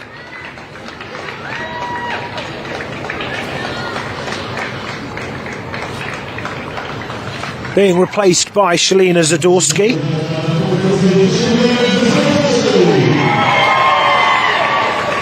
Another player who's making her 10th appearance this evening. Just comes on to applaud the fans. Nice reception there for the centre half. What do you make of Shalina Zadorsky's involvement with the squad? Yeah, she's a big character, a real leader at the back. Really positive person to have around the team as well. I think she knits the team together well. But yeah, a lot of experience. She's played a lot of games in the NWSL, a lot of games in the WSL, and also internationally. So it's not a bad sub to bring on when you need to try and see a game out. I like a very opposing swap, I suppose, when you've got a player like Hallie Hussein who must learn so much off Zadorsky to then be replaced by her. Sort of a perfect substitution in a way when you're 8 minutes away from the 90, just trying to see out this 2-0 lead without inviting any pressure from Southampton, as West Ham look to close in on their 3rd win of the season. All wins coming from the league, and hopefully we'll see a first league win on Sunday. The League Cup, I should say. Here is Zadorsky. Chased by Morgan.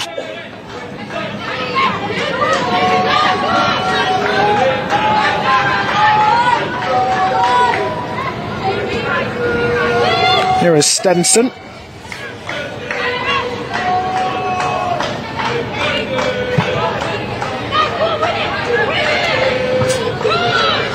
Bellamy just behind her player. And she finds herself on the ball now. She's got the number 20. That lands a primer straight onto her. This is good move.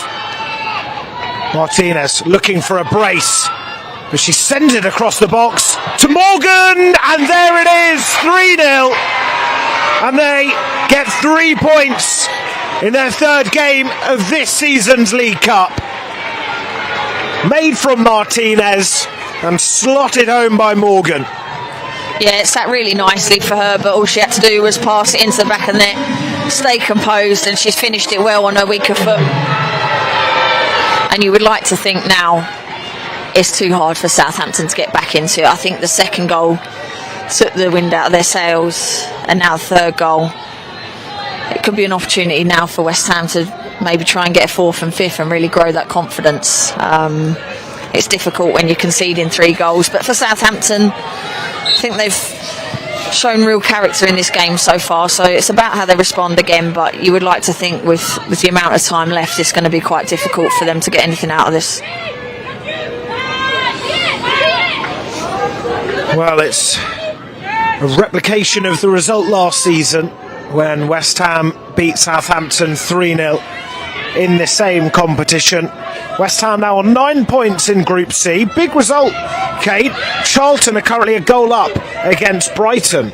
So as things stand, West Ham through to the quarter-finals.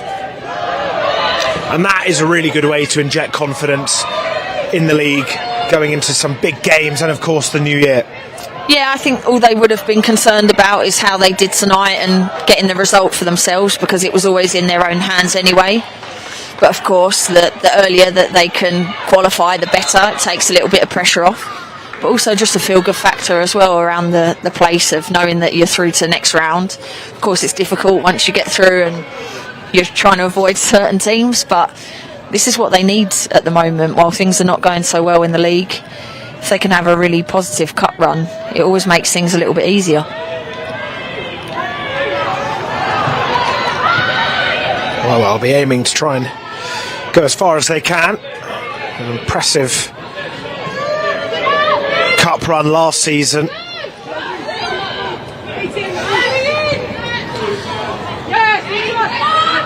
And a really good second half performance. Like you said, Southampton have certainly done themselves proud this game. They've certainly put in a good performance, but when the substitutions come on, who have all made a difference, that's when you start to see the difference between these two. But in the first half, there really wasn't much difference. But here's one of the difference makers who's already got a goal and an assist like she had in the first game. Is she going to go for a brace? She is! And it's a good save. It's a great save. Asai looks a bit annoyed that she hasn't passed her the ball there, but I think once she'd worked that half yard of space, listen, as an attacking player, when you've already scored a goal, I think, why not try and get another goal? How many braces did you have in your career? Or have you lost count? Probably more neck braces than than actual braces. Maybe when I was younger, when I was a striker, but I think as I got older, yeah, probably. I think my debut for West Ham actually was probably the last time I got one. Having neck braces kind of suggests the player you were, perhaps, Kate. It's a good corner, though. More concerned about keeping it out the back of the net as I got older than I was trying to put it in the back of the net.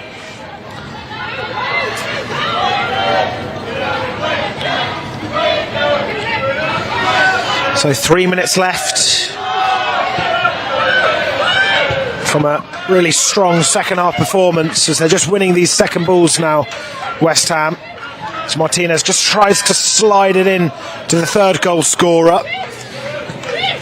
Zadorsky will pick it up. And here's Cheeky. Bellamy. Cheeky again. Looking for Asai. You can just see getting the sprinting up against Ellie Hack. And winning another corner. Those are the types of balls that have been available all game, but West Ham hadn't noticed it in the first half as much, and I think second half, since they've started playing those balls, it makes it really hard for Hack and Goddard just running down the channels. They're having to deal with the ball, so this is what West Ham need to do more of. Do you think having a player like Asai, who's visibly so much quicker, has meant that they have noticed those spaces more? Yeah, of course. In the first half, Pavi wants the ball more to her feet. That's her strength as a player, and Asai can mix it up. She wants it to her feet, but she also has the pace to stretch them in behind. And Southampton have struggled to deal with that in the second half. And the only opportunities they're really getting was straight after the goal for that 10-minute spell. They looked really good and really threatening, but I think Southampton have struggled to deal with West Ham in this second half, and that just shows the quality of the subs that West Ham have been able to bring on, because they've completely changed the momentum of the game.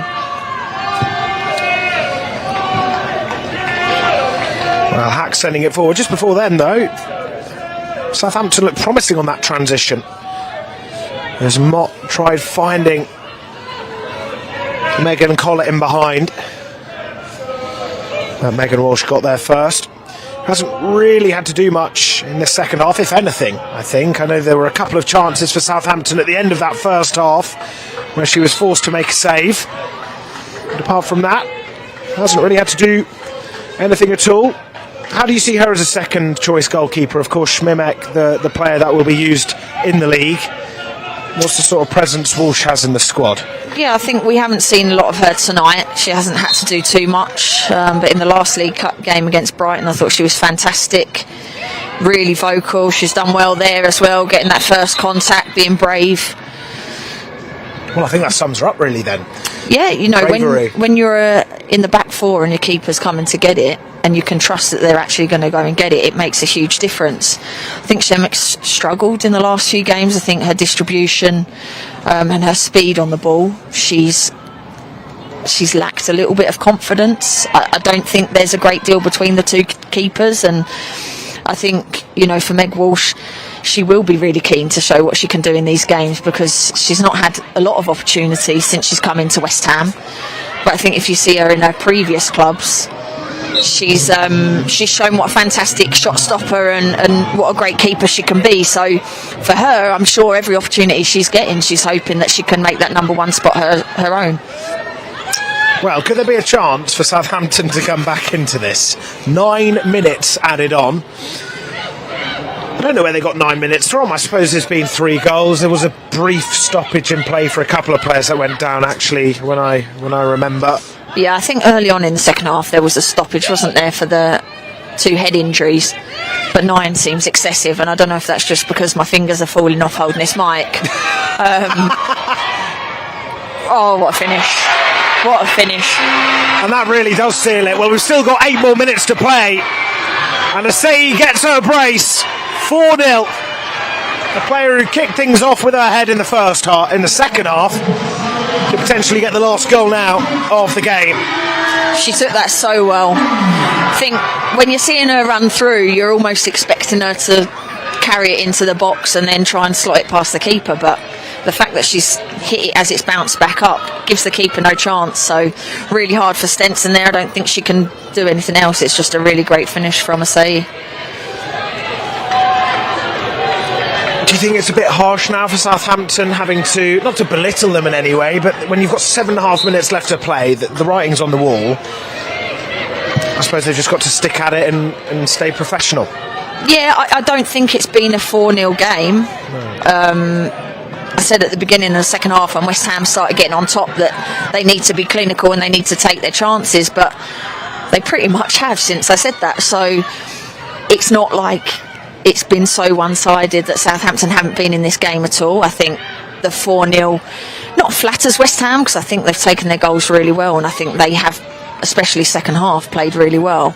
But I think Southampton will be disappointed with the scoreline, but it's now about not crumbling and, you know, making sure that it actually stays at 4, because as soon as it starts going 5-6, it just looks completely different, and 4-0 already does, but you want to keep it as low as possible.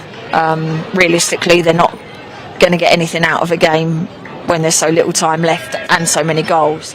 So I think it's just about shutting up shop and not allowing it to become something that looks like a complete thrashing. Especially when you've looked so promising.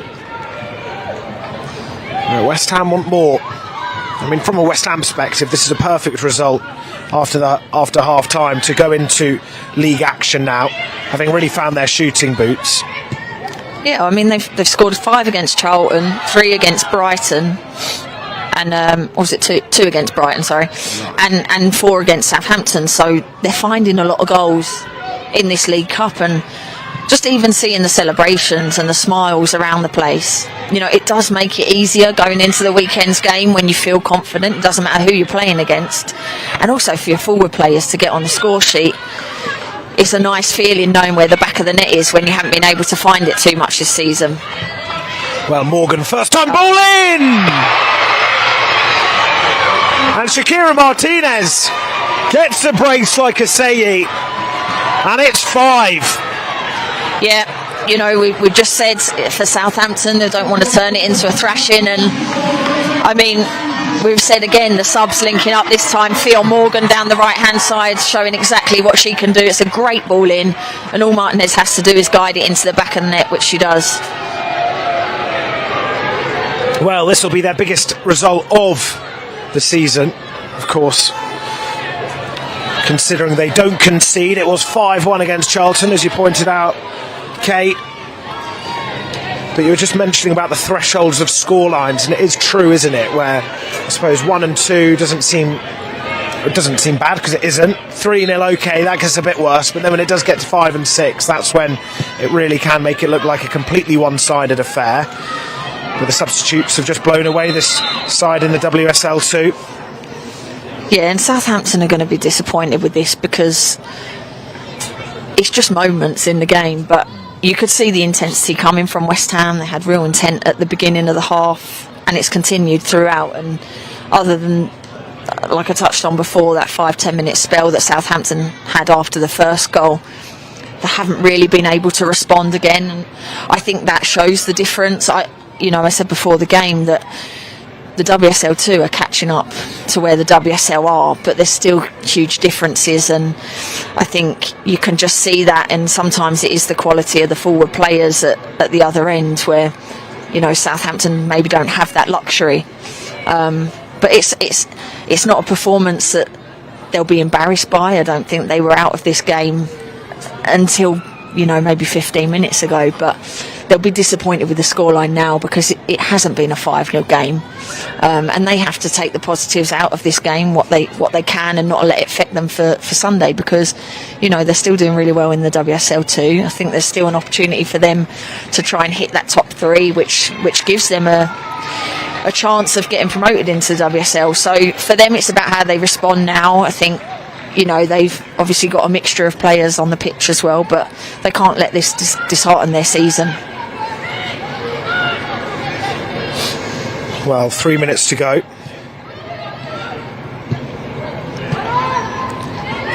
And there could be a chance now to get a consolation collected by Walsh. So 12 goals scored in this competition now for West Ham, 2 conceded. Southampton now make it 4 defeats in a row, but they've got Durham at home on Sunday as they look to try and get further up the table. Durham, of course, down in 10th, just 1 point above the 2 teams in the relegation zone of Ipswich and Crystal Palace. Remember, Crystal Palace were in the WSL just, I think, 2 seasons ago, having got promoted in 2024, so that'll be a shock for them that they're down at the bottom. Yeah, it's been a difficult time for them in that league, and again, like we said about the strengthening of teams in that league, you look at Portsmouth, was their first time in the division last season, and they've started picking up a lot of points. Sheffield United got reinstated back into the league, and they're flying at the moment. So it's a tough league to be in, but you don't want to find yourself languishing around the bottom, because Ipswich, I think, are finding the step up league difficult at the moment, but there's so many strong teams in it now. It makes for a really exciting league, and probably one of the most entertaining leagues to watch every week. Well, you said just as Martinez took one of the strikes that didn't go to goal, or didn't lead to a goal, Asseyi was just stood there with her hands on her hips, frustrated she didn't find it. Martinez did try to play it to her that time, but just couldn't quite execute it through the legs of one of the defenders for Southampton. The referee calls for it to have been a foul, so 1 minute left of the 9 added on, as it's passed back by Hanshaw and sent forward by Walsh once again. Asseyi up against Mott.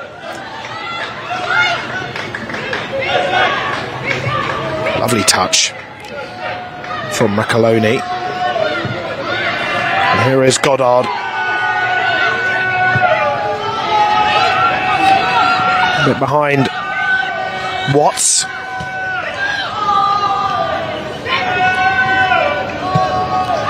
Southampton just enjoying a spell of the ball moments before the final whistle is due to be blown. They look promising. Nice little move in their own half, coming away with a free kick, and that surely is the end of the action. So Kay, just wrap up the second half for me if you can, please. Well, it's something that West Ham can be happy with. I think 5-0 three different scorers, but for Martinez and Asai especially as forward players, they want to be scoring goals, and the subs that have come on have really made a difference. Fantastic second half performance, and so much for them to build on for Sunday. So I think that's the most important thing now, is that they get themselves recovered, ready for a huge game on Sunday, but they'll be going in it with a mindset of feeling confident, and that they've got people that can score goals now, so hopefully they'll feel a little bit more natural in front of goal and be able to cause Everton a few problems. Well, they've done what they needed to do, especially in that second half. A brace from Vivian Asai, a brace from Shakira Martinez, and a nice goal from Fionn Morgan means that West Ham keep their 100% record fully there in the Women's League Cup. All eyes on to Everton now, as they'd love to see this form transpire into the WSL. Thank you very much for joining me up in the gantry, Kate. You've been joined with me, the brilliant Kate Longhurst, and of course Ollie Ordis. Have a lovely rest of your week. And it ends here, 5-0 to your West Ham.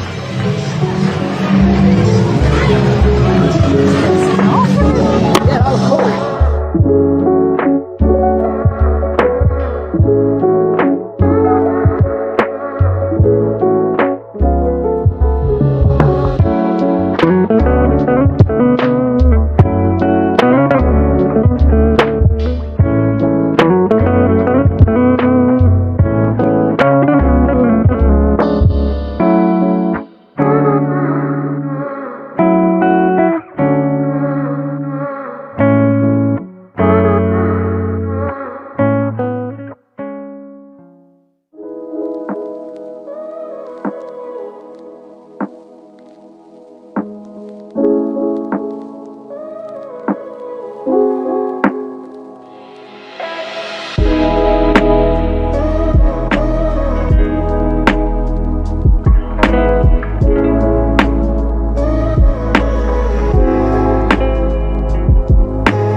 Thank you.